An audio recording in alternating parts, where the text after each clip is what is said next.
Okay, बघा आपण exercise 1.4 okay exercise 1.4 एकच मिनिट त्यातला क्वेश्चन 1 मधला आय थिंक फर्स्ट सेकंड झालेला आहे आपला. ठीक आहे, फर्स्ट सेकंड थर्ड पण झाला, आपण फोर्थ पासून पुढे बघायचं. पेज नंबर आहे 21, मॅथ्स 1 चालू आहे आता. तर बघूया काय आहे. क्वेश्चन काय पहिल्यांदा सांगतो, तुमच्याकडे टेक्स्टबुक असेल तर तुम्ही बघू शकता. क्वेश्चन आहे, using rules of negation write the negations of the following with justification. Okay, म्हणजे तुम्हाला निगेशन्स लिहायचे जे स्टेटमेंट दिलेत त्याचे. पहिलं स्टेटमेंट आहे पी और निगेशन क्यू, म्हणजे ऍक्च्युली चौथा क्वेश्चन आहे हा, अँड आर. आता याचं निगेशन कसं करायचं बघा, इथे लिहितो निगेशन. निगेशन करताना हे जे पूर्ण स्टेटमेंट आहे त्या पूर्ण स्टेटमेंटचं तुम्हाला निगेशन करायचं. कसं करणार, विच इज इक्वल टू, एक मिनिट गायत्री, मला शिकवताना प्लीज डिस्टर्ब करू नको. डिलीटेड पोर्शन जो आहे तो नंतर विचारून घे एक्झाम लेक्चर संपल्यावर. ओके, सो निगेशन काय काय येणार बघा. Negation of in bracket P और negation Q bracket complete and R. म्हणजे काय केलं, हे जे स्टेटमेंट आता दिसतंय तुम्हाला समोर याचं मी निगेशन केलं.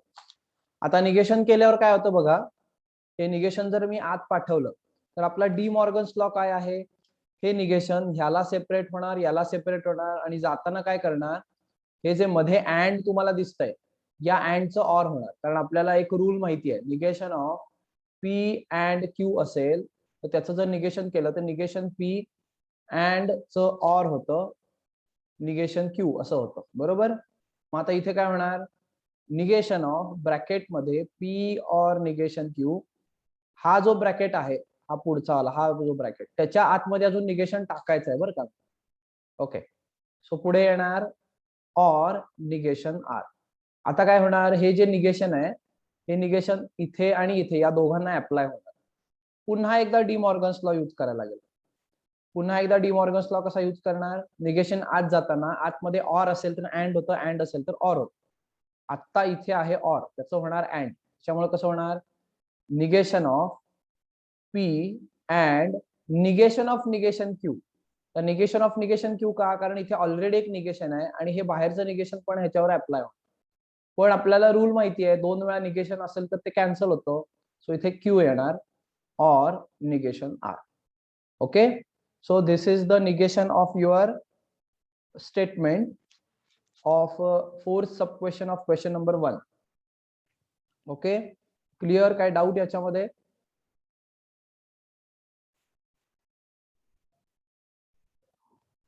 काय डाऊट आहे का बघा. ओके, नेक्स्ट बघूया पी और निगेशन क्यू. तर याचं निगेशन कसं करायचं बघूया. फिफ्थ लिहून घ्या. निगेशन कसं करतात बघा, पुन्हा एकदा इथे लिहितोय मी. निगेशन करताना काय करायला लागतं, निगेशनचं sign in bracket P implies P और निगेशन क्यू.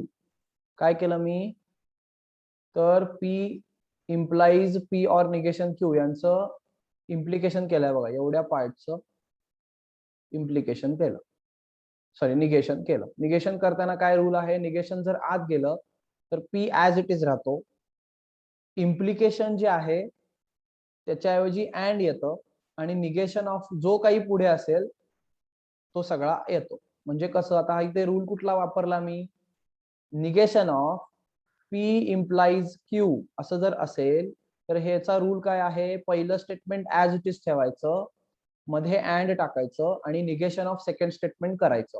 तेच केलंय की नाही बघा मी. ओके, इथे हा पी म्हणजे इथे पी आहे, तो ऍज इट इज आलाय की नाही, आलाय. त्याच्यानंतर इथला क्यू म्हणजे हा अख्खा ब्रॅकेट आहे आणि त्याचं इथे निगेशन करायला सांगितलंय, इथे निगेशन आलाय की नाही, आलाय. ठीक आहे, सो अशा प्रकारे मी रूल यूज केला निगेशन ऑफ कंडिशनल स्टेटमेंटचा. ओके, आता पुढे जाऊया. पी अँड, आता पुन्हा एकदा आता डी मॉर्गन्सला यूज करायला लागणार का, कारण हे निगेशन आता आतमध्ये जाणार आहे. हे निगेशन आतमध्ये जाताना काय होणार, निगेशन ऑफ पी ऑर असेल तर त्याचं अँड, आणि पुन्हा निगेशन निगेशन क्यू म्हणजे नुसतं क्यू. क्लिअर, समजला का बघा, काय डाऊट असेल तर विचारा, पटकन लिहून घ्या हे.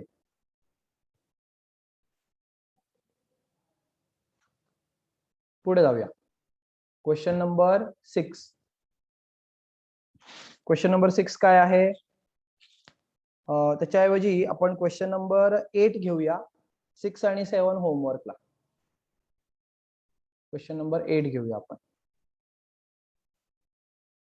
काय बघूया question number 8. Negation of P और negation of Q or P and negation Q. हे एकदम सावकाश सॉल्व्ह करायचं, कारण मोठं स्टेटमेंट आहे बऱ्यापैकी. तर याचं निगेशन कसं होतं बघूया. निगेशन, निगेशन ऑफ मोठा ब्रॅकेट आतमध्ये जे काय असेल ते सगळं लिहून टाकायचं. और negation Q or P and negation Q bracket close. Okay, आता हा निगेशन आतमध्ये येणार. निगेशन आतमध्ये आल्यावर काय होणार, इथे जो तुम्हाला ऑर दिसतोय त्याचं अँड होणार. म्हणजे निगेशन ऑफ ब्रॅकेटमध्ये निगेशन पी और निगेशन क्यू, ऑरचं होणार and, negation of P and negation Q. Sorry. आता हा निगेशन आत जाणार आहे, ह्या दोघांना अप्लाय होणार. इथला पण जो निगेशन दिसतोय तो सुद्धा आत जाणार, इथे आणि इथे अप्लाय होणार. ओके, आता बघूया कसा अप्लाय होतोय तो, काय होतोय, काय काय होतंय बघूया. निगेशन ऑफ निगेशन बघा, हा इथे जर अप्लाय झाला, पहिल्यांदा बघूया, हा जर इथे अप्लाय झाला तर निगेशन ऑफ निगेशन पी होणार. म्हणजे काय येणार, पी. ओके,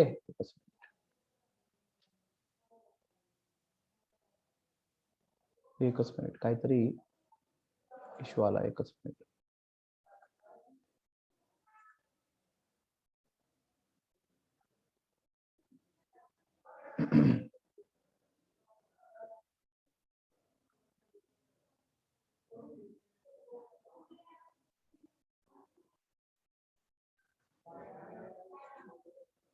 ओके, स्क्रीन दिसते. हो सर. ओके, बघूया. हा निगेशन इथे अप्लाय होणार, हा निगेशन इथे अप्लाय होणार, हा निगेशन इथे अप्लाय होणार, हा निगेशन इथे अप्लाय होणार. कसा होणार बघूया. पहिल्यांदा निगेशन ऑफ निगेशन पी म्हणजे निगेशन निगेशन कॅन्सल. ऑर असेल तर डी मॉर्गन्स लॉ नुसार इथे अँड होणार. पुन्हा निगेशन निगेशन क्यू म्हणजे क्यू येणार, bracket close. Okay, and as it is. त्यानंतर दुसऱ्याच्या ब्रॅकेटमध्ये बघा, निगेशन पी, अँड असेल तर त्याचं ऑर, आणि पुन्हा निगेशन निगेशन म्हणजे, एक मिनिट, पी लिहायचा राहिला, पुन्हा निगेशन निगेशन म्हणजे त्याचं होणार क्यू. क्लिअर, काय डाऊट असेल तर विचारा, अदरवाइज लिहा.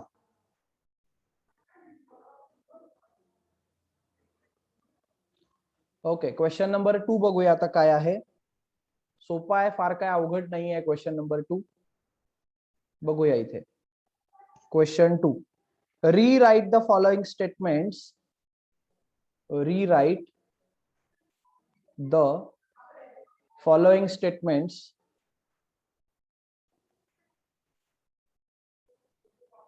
without using if and then, without using if then. Okay, हा क्वेश्चन आहे. ओके, एकच मिनिट. हा, तर इफ देन यूज न करता हे लिहायचं. इफ देन यूज न करता कसं लिहितात बघा. फर्स्ट आहे, if a man is judge, is a judge, then he is honest, असं स्टेटमेंट आहे. याला इफ देन यूज न करता लिहायचं आहे. मग पी स्टेटमेंट काय आहे? अ मॅन इज अ जज. क्यू स्टेटमेंट काय आहे? ही इज ऑनेस्ट. हे दोन स्टेटमेंट आहेत. ओके, अ मॅन इज जज हे पी स्टेटमेंट आहे, ही इज ऑनेस्ट हे क्यू स्टेटमेंट आहे. हे आपण याच्या आधी पण बघितलंय. कुठलंही स्टेटमेंट कंपाऊंड स्टेटमेंट आले की त्याचे सेपरेट स्टेटमेंट कसे करायचे हे प्रिव्हियस बऱ्याच लेक्चर्सला बघितलेलं आहे आपण. तुम्ही पाहिजे तर युट्यूब व्हिडिओ बघून ठेवा पाहिजे तर. ओके, मागच्या व्हिडिओज मध्ये आहे सगळं. ओके, आता आपल्याला हे क्यू ही इज ऑनेस्ट आणि पी स्टेटमेंट आहे अ मॅन इज जज हे इफ देन नी जॉईन केलेत. पण ह्याला आपल्याला आता इफ देन न यूज करता ओके लिहायचंय. तर आपल्याकडे एक इम्प्लिकेशनची प्रॉपर्टी आहे, मी काल शिकवलेली आहे. काल तुम्ही लेक्चरला म्हणजे कालचा व्हिडिओ बघा आणि मग तुम्हाला समजून जाईल मी काय म्हणतोय ते. पी इम्प्लाइज क्यू अपलोड करेन मी कालचा व्हिडिओ सुद्धा. हा व्हिडिओ सुद्धा एक तासाभरात अपलोड होईल. Okay, P implies Q. Okay, ह्याचं जर तुम्हाला अँड मध्ये कन्व्हर्जन किंवा ह्याचं जर तुम्हाला अँड ऑर यूज करून जर कन्व्हर्जन पाहिजे असेल तर त्याच्यासाठी एक लॉ आहे, त्याला इम्प्लिकेशन लॉ असं म्हणतात. तो आहे एक minute, negation P or Q असा तो लॉ आहे. परत एकदा सांगतो, एकच minute.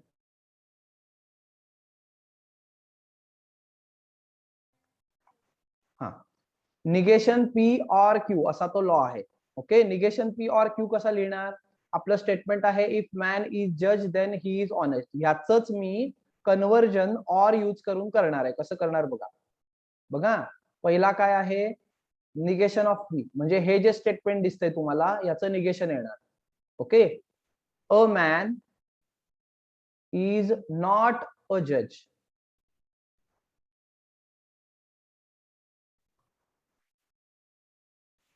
or he is honest. Okay, बघा काय केलंय मी, काय केलंय ते पहिल्यांदा सांगतो. हे आहे इफ देन वालं statement. Okay, if a man is जज देन ही इज ऑनेस्ट. आणि त्याच स्टेटमेंटचं इफ देन न वापरता केलेलं हे स्टेटमेंट. ओके, सो त्यांचा क्वेश्चन काय होता बघा, rewrite the following statements without using if then. मग मी लॉ कुठला यूज केला? इथे हा लॉ आहे. कालच्या लेक्चरला मी सांगितलेलं आहे लॉ हा आहे इम्प्लिकेशन लॉ, कंडिशनल लॉ म्हणतात त्याला. पी इम्प्लाइज क्यू असेल then it is equal to negation of P or Q असा तो लॉ आहे. एकदा कन्फर्म करतो, एकच मिनिट, नाही तर तुम्हाला चुकीचं नको जायला. बरोबर आहे, ठीक आहे. If a man is not a जज or he is honest. Okay, clear? समजलं कसं करायचंय?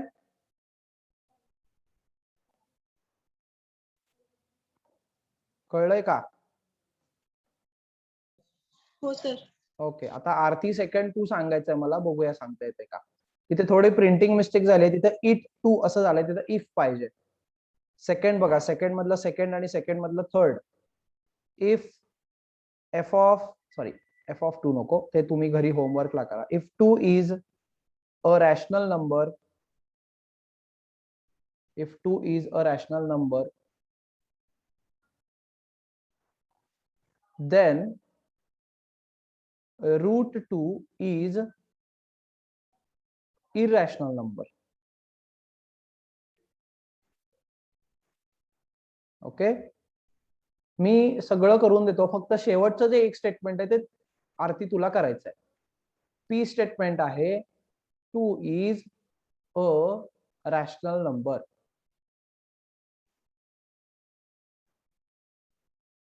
क्यू स्टेटमेंट आहे route 2 is a is an पाहिजे, पण तिथे अ एन काय वापरलेलं नाही, जाऊ दे. Irrational number. ओके, आपल्याला इफ देन आहे म्हणजे पी इम्प्लाइज क्यू आहे, त्याला कशात कन्वर्ट करायचं आहे? इफ देन ज्याच्यामध्ये नसेल, एक्सक्लुडिंग इफ देन यूज करायचं आपल्याला. सो पी नाही, निगेशन पी ऑर क्यू हा रूल आपल्याला वापरायचा आहे. ओके, लिहून झालंय आरती? हो सर. चला सांगा कसं लिहिणार. 2 is not rational number or under root 2 is irrational number. Very good, शाबास, व्हेरी गुड. गायत्री, तुला कळलंय? हो sir. Good. So 2 is not a rational number or root 2 is an irrational number. Okay, हे आहे आपलं स्टेटमेंट. थर्ड जे आहे ते तुम्ही होमवर्कला करायचं आहे. आता क्वेश्चन नंबर 3 बघूया. आज चॅप्टर संपवायचा आहे आपल्याला बरं का, कारण ह्याच्यामध्ये पुढचा जो पार्ट आहे application of logic to switching circuit, तो सिलेबसचा पार्ट कट केलाय एक्झामच्या पॉइंट ऑफ व्ह्यूनी, त्याच्यामुळे तो आपण घेणार नाहीये. क्वेश्चन 3 घ्या. Without using truth table, without using truth table, prove that. पहिलं काय बघूया. P double implication Q equivalent to P and Q or negation P and negation Q. बघूया हे कसं सॉल्व्ह करायचं. ट्रुथ टेबल यूज करायचा नाही आणि हे प्रूव्ह करायचंय. आपण जसं ट्रिग्नॉमेट्रीला LHS is equal to RHS वापरतो तशा टाईपच आहे. बघूया कसं यूज करायचं. लिहा. P double implication Q is equal to or equivalent to. सध्या इज इक्वल टूच लिहितो, ते म्हणून सवय आहे, म्हणून आपल्याला इज इक्वल टू म्हणायची सवय आहे ना generally. Okay, so biconditional law काय आहे आपला? बाय कंडिशनल लॉ आहे पी डबल इम्प्लिकेशन क्यू असेल तर त्याचं, बघा पहिल्यांदा लिहू नका हे, पहिल्यांदा बघा, तर त्याचं negation P or Q and P और निगेशन क्यू असं होतं. ओके, हा आपला बाय कंडिशनल लॉ आहे. नसेल माहिती तर तिथे लिहून घ्या. तुम्ही कालचं लेक्चर अटेंड केलेलं नाहीये त्यामुळे लक्षात नसेल तुमच्या, तर लिहून घ्या. इथं मी पाहिजे तर रेड कलरनी लिहून दाखवतो. पी डबल इम्प्लिकेशन क्यू, एक मिनिट हे खाली लिहितो, नाही तर जाऊ दे, इथेच लिहिणारच आहे, इथेच लिहून टाकू आपण. इथेच लिहा. Negation of P or Q and P और निगेशन क्यू. ओके, असं ते स्टेटमेंट आहे. या लॉला नाव त्यांनी दिलं आहे बाय कंडिशनल लॉ. रिझन लिहावं लागतं, नाहीतर एक्झामला अर्धा 1 मार्क कट करतात. बाय कंडिशनल, कंडिशनल आहे का कंडिशन आहे? एक मिनिट बघू दे जरा मला. कंडिशनलच आहे. By conditional law. ओके, आता याच्या पुढे जाऊया. आता आपण डिस्ट्रीब्युटिव्ह लॉ यूज करणार आहे. डिस्ट्रीब्युटिव्ह लॉ कसा? बघा, आपल्याला समजा असं दिलं ए प्लस बी इंटू सी प्लस डी, तर आपण काय करणार? ए इंटू सी करणार प्लस बी इंटू सी करणार, त्याच्यानंतर ए इंटू डी करणार आणि बी इंटू डी करणार. तशाच टाईपनी करायचं आता आपल्याला डिस्ट्रीब्युटिव्ह लॉ. बघूया, स्टेप बाय स्टेप करायचं. चुकण्याची शक्यता असते याच्यामध्ये. पहिल्यांदा कोणाचा नंबर? निगेशन पी चा. इथे लिहितो निगेशन पी इन ब्रॅकेट, नाही इन ब्रॅकेट नाही, पहिल्यांदा निगेशन पी अँड कुठून आलं? बघा इथून आलं. हे अँड इथं लिहावं लागेल. ब्रॅकेट मध्ये पी और निगेशन क्यू, म्हणजे पहिल्यांदी हा जो पी निगेशन पी आहे ह्यानी पूर्ण ब्रॅकेट बरोबर अँडिंग करून घ्यायचं. ओके, ते झालं की त्यानंतर मध्ये कोण, एक मिनिट सोडलं गेलं वाटतं. हा, त्यानंतर मध्ये कोण आहे बघा? मध्ये म्हणजे कोणाच्या मध्ये? निगेशन पी आणि क्यूच्या मध्ये काय आहे? ऑर. ते इथं लिहायचं ऑर. पण आता हा पार्ट वेगळा आहे त्यामुळे ह्याला मी स्क्वेअर ब्रॅकेट देतो. पुढचा कोणाचा नंबर आहे आता? क्यूचा. या क्यूनी सुद्धा या पूर्ण ब्रॅकेट बरोबर एंडिंग करून घ्यायचं. मग काय येणार इथे? क्यू अँड पी और negation Q. Okay, Q and P और निगेशन क्यू. पुढे जाऊया. आता निगेशन पी नी आतमध्ये पुन्हा एकदा डिस्ट्रीब्युटिव्ह लॉ इथे लिहून ठेवा. Reason distributive law. Distributive law. पुन्हा एकदा डिस्ट्रीब्युटिव्ह लॉ. पुन्हा एकदा डिस्ट्रीब्युटिव्ह लॉ म्हणजे कोणाचा? हा जो निगेशन पी आहे ह्यानी या दोघांना, हा जो क्यू आहे ह्यानी सुद्धा या दोघांना. बघूया काय होतं. जरा मोठा आहे बरं का हे एक्झाम्पल. बघूया एकच मिनिट.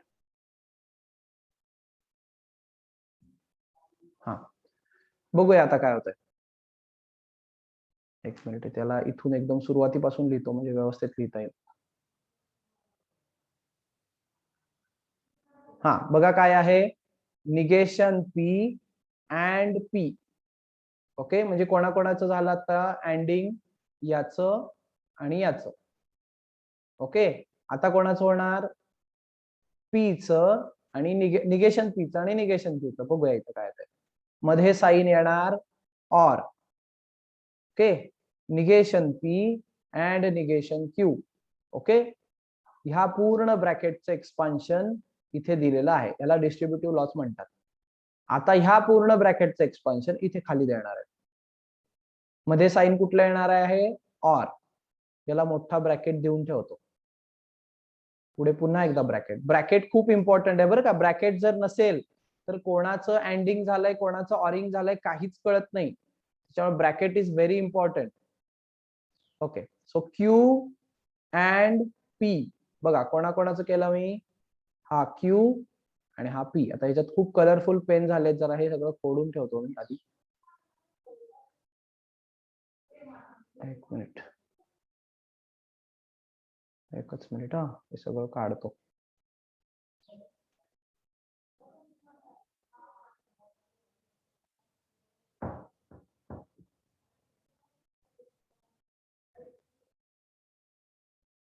हा बघूया. Q and P or Q and negation Q. Bracket close. Clear? समजलं इथपर्यंत? काय शंका असेल तर विचारा. 2 मिनिटं घ्या लिहायला, समजून घ्यायला. काही शंका असेल तर विचारा मला. रिझन लिहायला विसरू नका. सर बोला. ते निगेशन पी आणि निगेशन क्यू चं सेकंड ब्रॅकेट आहे ना, म्हणजे हा. पहिल्या ब्रॅकेट मधलं हा हा हा. दोन निगेशन आले कॅन्सल होतं ना? नाही नाही नाही नाही नाही, हे बघा, निगेशन ऑफ निगेशन आलं तर ते कॅन्सल होतं. Negation P and negation Q हे दोन निगेशन सलग नाही आला. हा निगेशन या पी ला आहे, हा निगेशन या क्यू ला आहे. कळतंय? हो सर. हा, फक्त या केसमध्ये, ह्या केसमध्ये, ह्या 1 नंबरच्या केसमध्ये कॅन्सल होतं, 2 नंबरच्या केसमध्ये नाही कॅन्सल होत. कळलं? हो सर. ओके, पुढे जाऊया. विच इज इक्वल टू, आता ह्याच्यामध्ये निगेशन पी अँड पी आणि इथे क्यू अँड निगेशन क्यू ह्याचं काय होतंय बघूया. एक रूल आहे, त्याला म्हणतात आयडेंटिटी लॉ. एकदा कन्फर्म करतो. नाही, complement law. Sorry, complement law म्हणतात. कॉम्प्लिमेंट लॉ म्हणजे काय?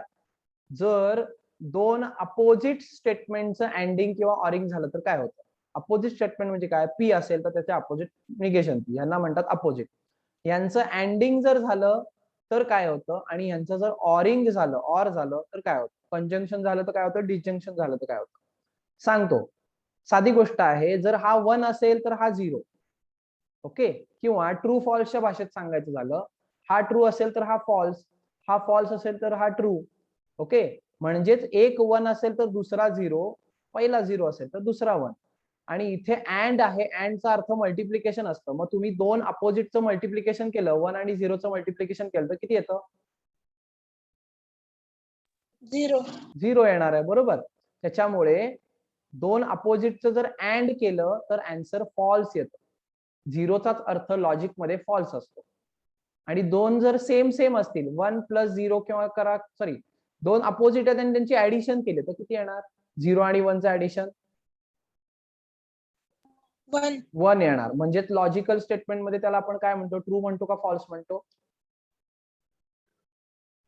ट्रू म्हणतो. त्यामुळे इथे P or negation P true येणार. ओके, आता ह्याचं लिहूया. जे मी येलो आता ज्याला कलर दिलेला आहे, येलो कलर, त्यांच्या बदल्यात आपण काय लिहिणार आहे? फॉल्स लिहिणार आहे. false or negation P and negation Q bracket close. Q and P त्याला मी उलट करून घेतो, कम्युटेटिव्ह लॉ यूज करतो. ओके, कारण त्यांनी प्रूव्ह काय करायला लावलंय, P अँड Q. P आधी आहे, Q नंतर आहे. तुम्ही जर RHS बघितलं तुमच्या लक्षात येईल. ओके, और इथे पुन्हा फॉल्स लिहून घ्या पटकन आणि याला रिझन द्या. Complement law, complement law.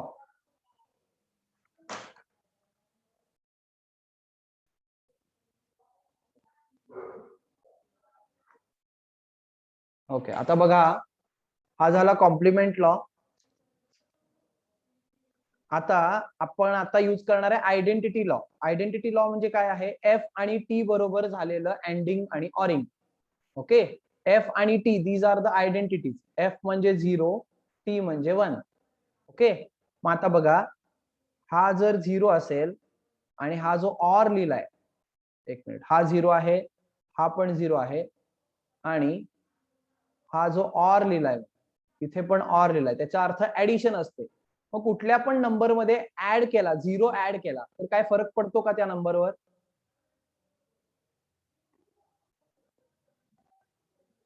तो नंबर ऍज इट इज येतो की नाही? बरोबर. त्याच्यामुळे हे सगळं आता निघून जाणार आणि राहणार काय, फक्त negation P and negation Q एवढे एकटच राहणार. त्याच्यामुळे इथे काय येणार, negation P and negation Q. कारण इथे जे आहे हे फॉल्स अँड ऑर आहे, तर 0 प्लस आहे. 0 plus anything gives you anything. Anything म्हणजे जे काय असेल ते. ओके, त्याच्यानंतर दुसऱ्या ब्रॅकेट मध्ये पण तसंच झालंय.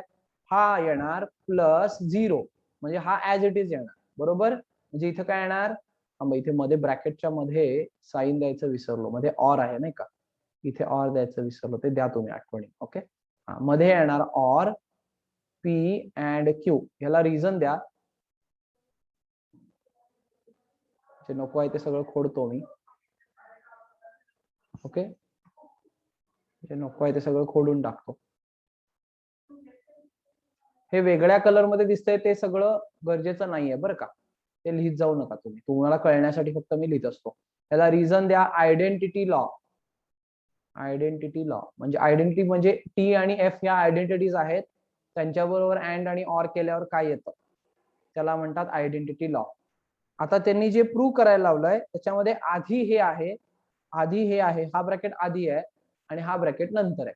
त्याच्यामुळे आपण लिहिताना पण तसं लिहूया, P and Q or negation P and negation Q.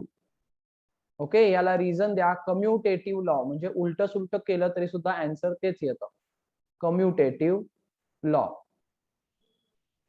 ठीक आहे, कम्युटेटिव्ह लॉ. एकच मिनिट हा,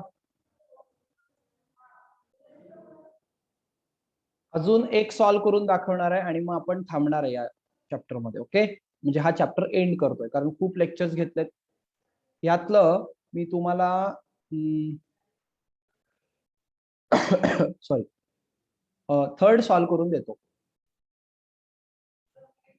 ओके, सेकंड आणि फोर्थ होमवर्कला काय बघा, P and Q. Okay, or P and Q or negation P and Q or P and negation Q equivalent to P or Q. आता याच्यामध्ये तुम्हाला कळेल कॉमन कसं काढतात ते कळेल तुम्हाला. ओके, याचा LHS लिहून घेऊया. LHS काय आहे, P and Q or negation P and Q or P and negation Q.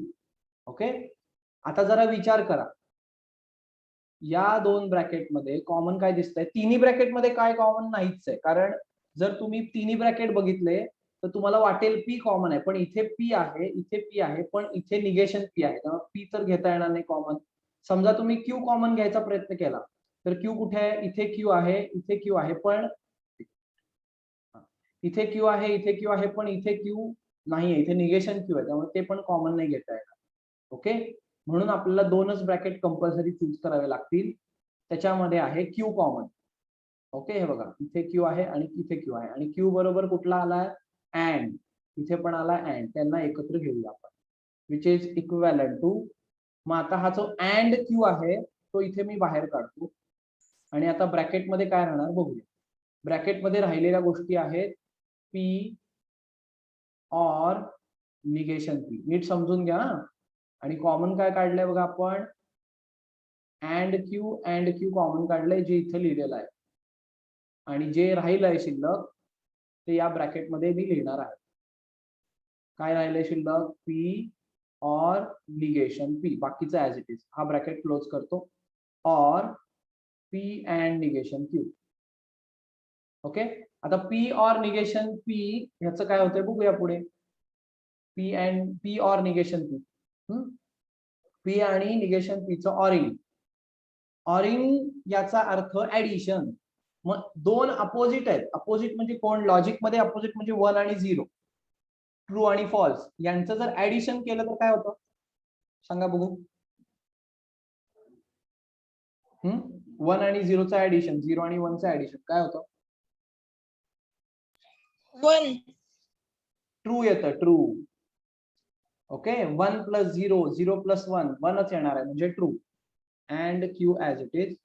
आणि पुढचा सुद्धा पी अँड निगेशन क्यू हा पण ऍज इट इज. पुढे जाऊया. आता हा आहे 1. ओके. ट्रू म्हणजे 1. बाकी सगळं खोडून टाकतो.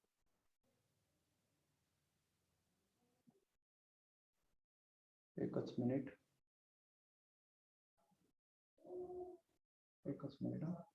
हा बघा. आता काय आहे हे ट्रू. ओके. आणि ट्रू म्हणजे 1 आणि इथे पुढे आहे अँड याचा अर्थ multiplication. 1 into anything gives you that particular thing. ते मध्ये ऑर लिहायचं राहिलं. ओके. सो क्यू येणार. True and Q gives you Q in bracket P and negation Q as it is. Okay. आता आपण जे काय केलं इथे काही लॉ वगैरे यूज केलेला नाहीये. आपण डिस्ट्रीब्युटिव्हच्या उलटा लॉ यूज केलाय बरं का. इथे आपण जे कॉमन काढलंय या दोघांमधून तो डिस्ट्रीब्युटिव्हचा उलटा लॉ आहे. त्याला काही नाव नाही देता येणार, पण इथे मात्र देता येईल आपल्याला नाव. इथे लिहा कॉम्प्लिमेंट लॉ. कॉम्प्लिमेंट आहे का कॉम्प्लिमेंटरी आहे, कॉम्प्लिमेंट लॉ आहे बरोबर. लिहा इथे कॉम्प्लिमेंट लॉ. ओके. आता इथे आपण यूज करणार आहे, इथे जो यूज केला ट्रू अचानक गायब झालेला जो दिसतोय त्याला आयडेंटिटी लॉ म्हणायचं. त्याच्यानंतर आता डिस्ट्रीब्युटिव्ह लॉ. डिस्ट्रीब्युटिव्ह लॉ म्हणजे काय, हा जो क्यू दिसतोय हा या दोघांना डिस्ट्रीब्यूट होणार सेपरेट. म्हणजे काय काय होणार, Q or P and Q or negation Q दोघांना सेपरेट झाला. हा क्यू और पी च्या ऐवजी पी और क्यू लिहितो कारण आपल्याला प्रूव्ह तेच करायचं आहे. आणि इथे जो तुम्हाला दिसतोय क्यू और निगेशन क्यू म्हणजे 0 आणि 1चं ऍडिशन किंवा 1 आणि 0चं ऍडिशन. दोन अपोजिट ट्रू आणि फॉल्सचं ऍडिशन किंवा 1 आणि 0चं ऍडिशन 1 असतं म्हणजे ट्रू असतं. आणि पुन्हा एकदा तेच इथे आपण कॉम्प्लिमेंट लॉ लिहायचे. तुम्ही लिहायचं इथे कॉम्प्लिमेंट लॉ. आणि पुन्हा एकदा त्याच स्टेपला आलोय आपण. काय लिहिलंय बघा इथे, P or Q and T. P or Q and T याचा अर्थ कुठल्या पण स्टेटमेंटला इंटू 1 केलं तर काय येणार answer, P or Q as it is येणार. समजलं? काय डाऊट आहे का बघा याच्यात?